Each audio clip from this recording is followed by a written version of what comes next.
જય સ્વામિનારાયણ. કે જયસુખભાઈ ક્યાં રહે છે? પણ વસ્ત્રાલમાં રહે છે, અમદાવાદ વસ્ત્રાલ. જય સ્વામિનારાયણ. જય સ્વામિનારાયણ. જય સ્વામિનારાયણ. કોમેન્ટ બહુ આવતી હતી કે તમારા ભાઈ ક્યાં અમદાવાદમાં રહે? અમે જયસુખભાઈ, એની દીકરી માનસી અને એમના ધર્મપત્ની સંગીતાબેન અને હર્ષદભાઈ વિડીયો લઈ જાય એને પણ બતાવીશું અમે. ભાઈ આવો.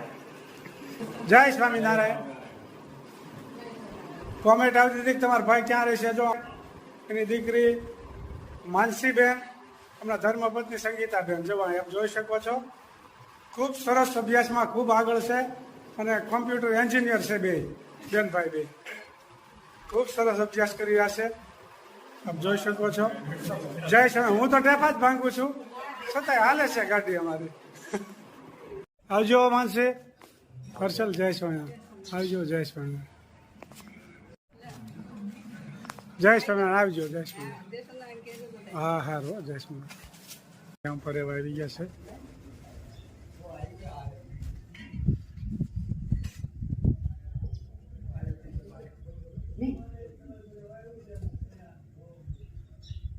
એકદમ સ્પીડમાં જમવા મીઠા સાહેબ જોઈ શકો છો.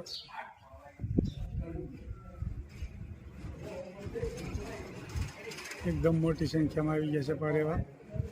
મોટી સંખ્યામાં પારેવા આવી રહ્યા સાહેબ જોઈ શકો છો. જલ્દી જલ્દી ચણવા મીઠા છે.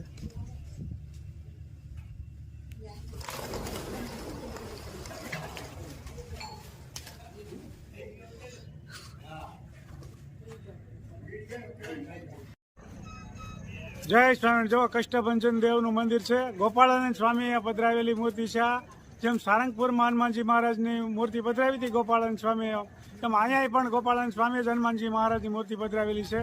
ગામ ગોરડકા. જય કષ્ટભંજન દેવ. ગોરડકા ગામ છે. ગોપાળાનંદ સ્વામી હનુમાનજી મહારાજની મૂર્તિ પધરાવી છે, આપ જોઈ શકો છો, એના દર્શન કરી શકો છો. જેમ સારંગપુરમાં ગોપાળાનંદ સ્વામીએ મૂર્તિ પધરાવી હતી, એવી જ રીતે અહીંયા પણ પધરાવેલી છે ગોપાળાનંદ સ્વામીએ કષ્ટભંજન દેવની. અને ચલાલાના યાત્રિકો દર્શન કરી રહ્યા. જય સ્વામિનારાયણ. જય સ્વામિનારાયણ. શું બને છે? લાડવા અને અડદની દાળ. ભાવતા હોય કોમેન્ટ કરજો. અને ગરમ પાણીમાં લોટ બાંધવાનો, પઠાણ બરોબર. ભાખરીનો લોટ હોય એમાં, હા. અને પછી આ રીતે તળવીને ભાખરી વણીને હમ. એટલે કડકડિયા થઈ જાય ને મિક્સર કરી દેવાનું. મિક્સરમાં પછી પીસી નાખવાના એટલે સરસ થાય. જો, આ રીતે ભૂકો કરવાનો, હા હા પછી મિક્સરમાં ભૂકો કરશે. હા. મિક્સરમાં ભૂકો આટલો કર્યો છે, એટલો બાકી છે. પછી એટલે આવો ઝીણો કરી દઈએ ને તો પછી ચાળી નહીં તો હાલે. આટલો ઝીણું ઝીણું કરીને મિક્સર કરવી ને તો. એટલે મિક્સરમાં જલ્દી થઈ જાય, ભૂકો કરેલો હોય ને આવો. સરસ મજાના લાડવાની રેસીપી. હા, બનશે પછી બતાવશું પાછા. હવે પાક લેવું તે બતાવીશું. હા, ઉપર પાક આવી જશે. ગોળ ઉપર આવી જાય ને એટલે પાક આવી ગયો કહેવાય. અને સૂરમું તૈયાર થઈ ગયો છે. પેલા સૂરમું બતાવે, સૂટું સૂરમું. હા. સૂટું સૂરમું બહુ કરતા. જો સરસ મજાનો પાક આવી ગયો છે. ગોળ ઉપર આવી જાય ને સિક્કીનું એવું કરીએ ને તો માંડવીની હા તો થોડોક વધારે આવવા દેવાનો. હા. ગોળ ઉપર આવી જાય થોડીક વાર પછી હલાવવાનું. ગોળ વાળું ઘી બધું. અને જો એવી રીતે હલાવી દેવાનું. ગરમ ગરમ હોય ને એટલે મિક્સ થઈ જાય. ગરમ ગરમ મિક્સ થઈ જાય.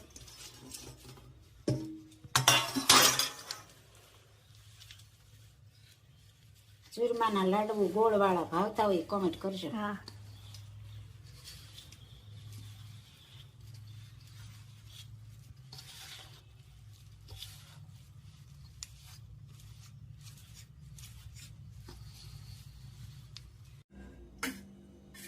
જય સ્વામિનારાયણ.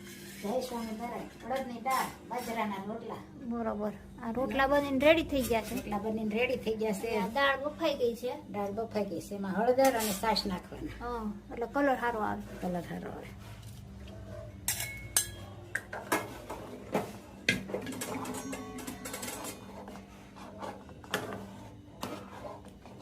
દાળ એકદમ મસ્ત બફાવા દેવાની.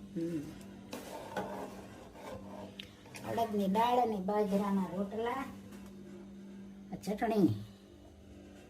હા, મરચું ફાવી મરચું નાખી શકે. હા, હળદર તો આપણે છાશમાં નાખી દીધી. હા, અને નિમક બાફામાં નાખી દીધું. હા, એટલે ચટણી અને ધાણા જીરું. અને વઘાર કરવો હોય ને તોય કરાય, અને આમ ખાવી હોય તોય ખવાય. દેશી મેનુ. દેશી મેનુ કહેવાય એમને. મને વઘાર કરે એ પરદેશી.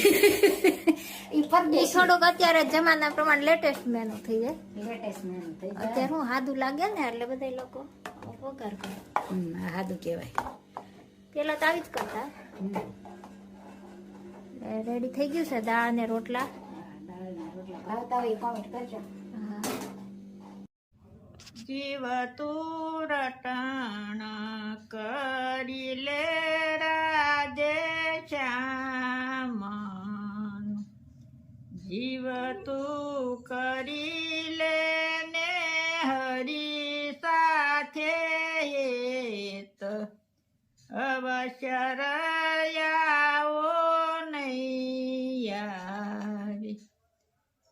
જીવ તું આવ્યો ત્યારે કાંઈ નથી લાવ્યું, જીવ તું નથી બેઠો કરીને કામ, અવશ્ય રયાવો નહીં આવી. જીવ તું ખોટી માયામાં ઘૂસી ગયું, ખોટા સપના જેવું છે સંસાર, અવશ્ય રયાવો નહીં આવી. જીવ તું ગોકુળ ગામ ગયો નથી, જીવ તે નથી કર્યા પુણ્ય ને દાન, અવશ્ય રયાવો નહીં આવે. જીવ તું રટણ રેતી માં લોટ્યો નથી, જીવ તે નથી કર્યા યમુનાજીના પાન, અવશ્ય રયાવો નહીં આવે. જીવ તે વ્રજની પરિક્રમા કરી નથી, જીવ તે નથી નિરખ્યા શ્રીનાથજીના રૂપ, અવશ્ય રયાવો નહીં આવે. હું તો જાવ વલ્લભ કુળને વારણી, બલિહારી જાઉ માધવ દાસ, અવશ્ય રયાવો નહીં આવે. જય સ્વામિનારાયણ. ખૂબ સરસ મજાનું જય સ્વામી. ખૂબ સરસ મજાનું કીર્તન ગાયું કે જીવ તું મનુષ્યના અવતારમાં આવ્યો છો, હવે આવો